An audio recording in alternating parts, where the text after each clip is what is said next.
woke up from inside the culture dish. My consciousness gradually awakened, but inside my chest cavity was still filled with nutrient fluid. I had just bent over and finished throwing up.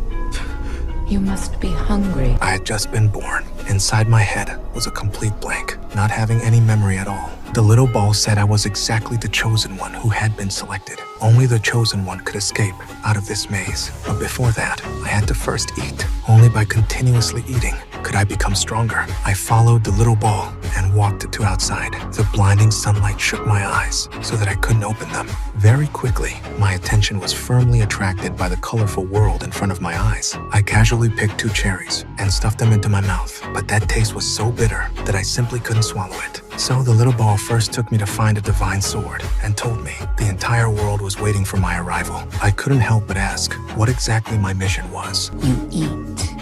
I don't understand. You will. Just as the words fell, a gigantic vine, suddenly, in an instant, dragged me away. I immediately swung the sword and chopped off the vine, leaning in to take a look. This was actually a gigantic man-eating flower. You understand now. Eat or be eaten. It turned out that here everywhere were monsters. They hunted each other, if not eating others, then on the way to being eaten by others. I walked for half a day and felt thirsty, then found a pool of water, wanting to drink a mouthful of water. Just happened to run into a dung beetle that came to drink water. Hunger forced me to pick up a weapon and launched a pursuit to kill against this dung beetle. Under the encouragement of the little ball, I finally completed my first hunt.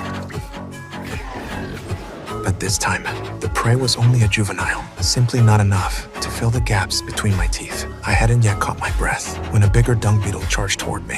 I struggled with all my strength, but simply was not a match. Seeing that I was about to become the other side's food, in the distance suddenly split down a bolt of lightning, attracting the monster's attention. I seized the opportunity and used the treasured sword to fiercely stab into the monster's head. Having enough meat, food, I finally ate the first meal of my life. Unexpectedly, this meat was actually so delicious. That night, on the wilderness suddenly sounded heavy footsteps. The little ball said that was the hungry ghost in the maze, standing at the very top of the food chain. But if I defeated them and ate them, I could obtain even more powerful strength. So, under the guidance of the little ball, I began the journey of fighting monsters and leveling up.